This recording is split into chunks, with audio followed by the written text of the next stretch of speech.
I want you to pause for a moment, because what happened in Venezuela is not just another foreign crisis. It is a signal.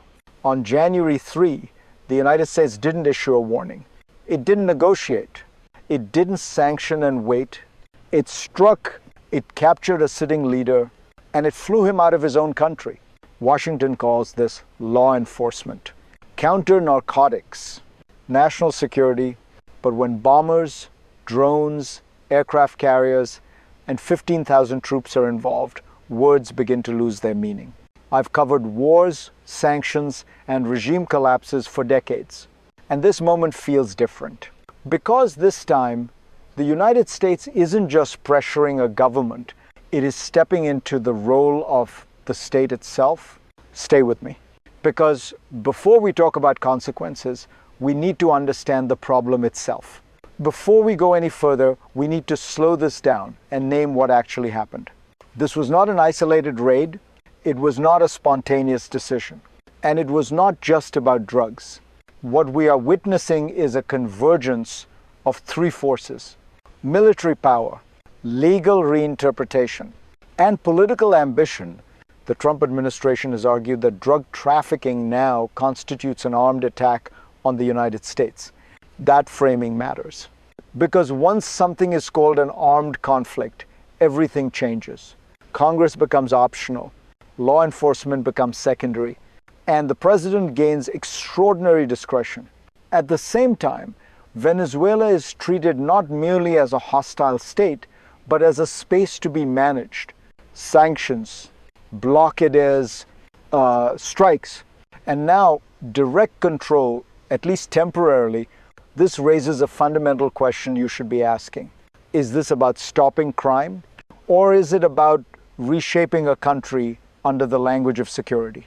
To answer that, we have to step back, because this story didn't begin on January 3. It began much earlier in the slow buildup of pressure, power, and precedent. To understand how we got here, you have to look at the pattern, not the headline. For years, pressure on Venezuela moved in cycles.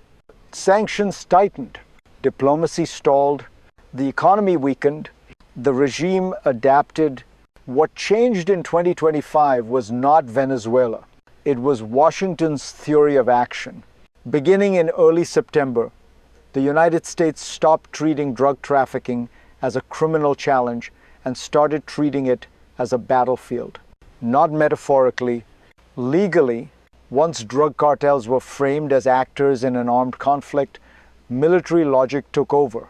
Ships replace subpoenas. Strikes replace arrests. Territory matters more than courts.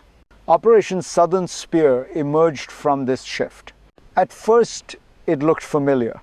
Air patrols, naval deployments, interdictions at sea. But the scale kept growing.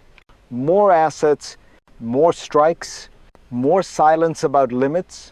At the same time, Venezuela's strategic value loomed in the background. A collapsed state, a weakened military, and the largest proven oil reserves on the planet. History tells us something important here. When pressure escalates without an exit strategy, it doesn't resolve tensions. It converts them into crises. And that is exactly where this story begins to turn. Then came the first rupture. Not the capture. Not yet. It was the moment the scale became impossible to explain away. 15,000 U.S. troops, bombers in the air, aircraft carriers offshore, autonomous vessels patrolling Caribbean waters. All of this deployed officially to stop small drug boats. That mismatch mattered, because power always reveals intention before it reveals outcome. At this point, Congress tried to slow things down. War powers resolutions were introduced. Debates were held. Votes were taken, and they failed. When those limits collapsed, something else collapsed with them: restraint. From that moment on, there was no clear line between pressure and force, between interdiction and invasion. The naval blockade tightened. Oil tankers were seized. Strikes were authorized without individual identification. This was no longer escalation by accident. It was escalation by design. If you're watching closely, this is the moment you should have felt uneasy. because when legal friction disappears, momentum takes over. And momentum in military systems is hard to stop. What happens next is the part most people miss. Because the real story isn't the strike. It's the system that made the strike feel inevitable. At the center of the system is a quiet shift in how power is justified. Crime is no longer something you prosecute. It's something you neutralize. Once drug trafficking is labeled narco-terrorism, the rules bend.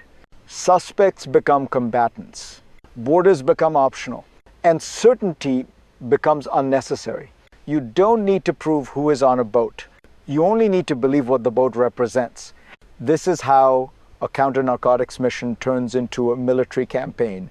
Not through one dramatic decision, but through accumulated permissions, each one small, each one defensible, until the whole structure points in only one direction. Inside Venezuela, this logic collides with reality. Removing a leader does not remove a regime. Power doesn't disappear, it fragments. Armed groups remain. Institutions hollowed by years of pressure don't suddenly function. And legitimacy can't be airlifted in. This is the hidden mechanism at work. Force creates openings, but it does not create order. And once that gap appears, the system demands more force to fill it. Then came the second shock. Not because it was sudden, but because it confirmed what many had feared.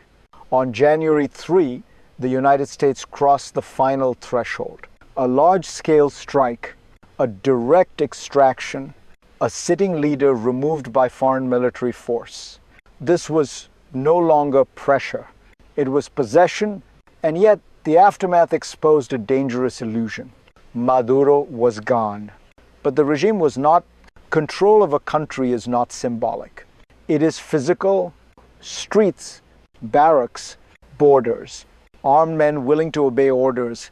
Inside Venezuela, those levers remained in the hands of security services, militias, and parallel armed groups. The opposition, though politically legitimate, had no coercive power, no presence on the ground, no immediate way to impose authority.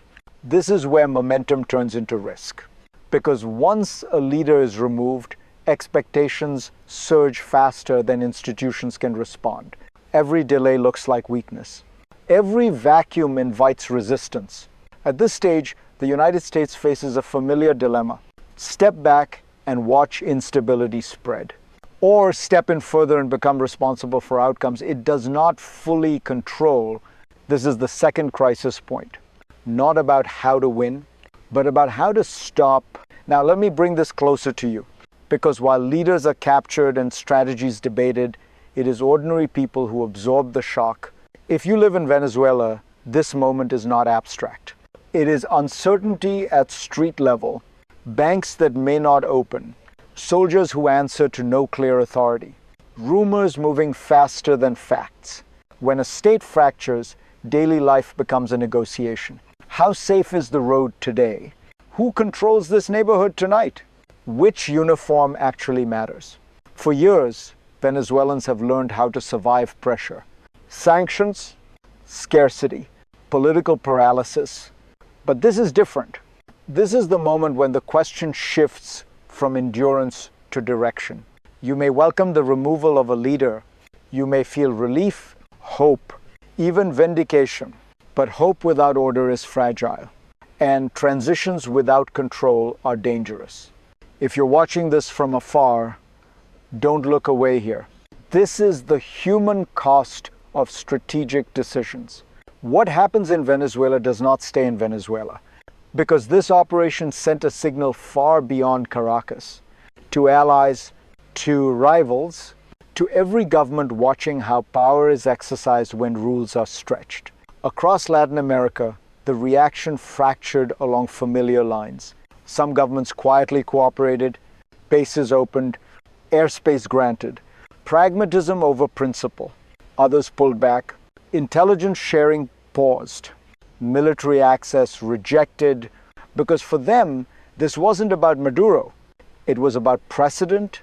If a sitting leader can be captured under the banner of counter-narcotics, then sovereignty becomes conditional. Not on democracy, not on human rights. But on alignment, globally, the implications cut deeper. Russia moved quickly to frame the strike as armed aggression. Emergency meetings, public condemnation, strategic solidarity, not because Moscow cares about Venezuela's democracy, but because norms, once broken, rarely break in only one direction. This is how regional actions become systemic shifts. One operation, one legal theory, and suddenly the map feels less stable. In a world already strained by conflict and rivalry, ambiguity is dangerous. Because when power acts without clear limits, others start preparing to do the same. Now we turn to what comes next, and it is not a single path. The future of Venezuela and of US involvement can unfold in three ways. In the best case scenario, institutions stabilize. The opposition consolidates authority. Public services resume. Foreign companies, particularly in energy, invest carefully. The transition is chaotic but manageable. And international norms, though stressed, hold. In a middle scenario, the vacuum persists. Fragmented armed groups continue to operate. Opposition leaders struggle to enforce legitimacy. Oil production may resume partially, but corruption and instability undermine recovery. Diplomatic tensions rise. The region remains uneasy, a persistent pressure point for global powers. In the worst-case scenario, instability spreads. Militias assert control. Venezuela fractures territorially. US forces feel compelled to remain longer managing outcomes rather than observing them. Regional tensions flare, drawing in allies and adversaries.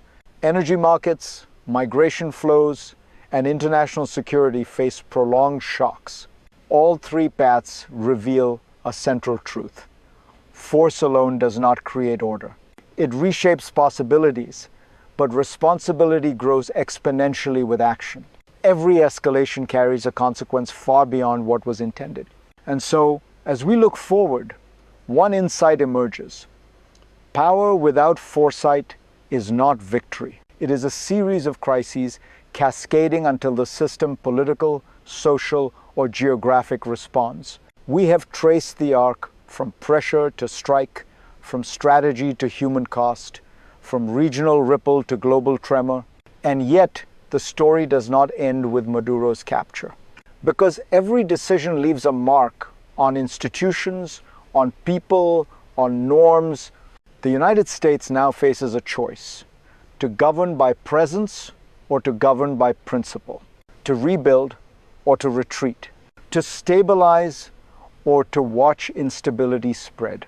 For Venezuela, the future remains uncertain. For the world, the precedent is clear. Borders are porous when power is decisive.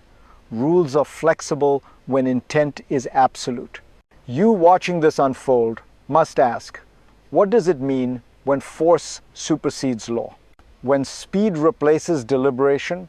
When victory is measured not in peace but in control? The lessons of the 3rd of January 2025 will ripple for years, and they are not abstract. They are the blueprint for how modern power is exercised and contested. If you want to understand what comes next, you cannot look away. Subscribe, follow closely, and stay with me, because the next chapter is already being written and it affects us all.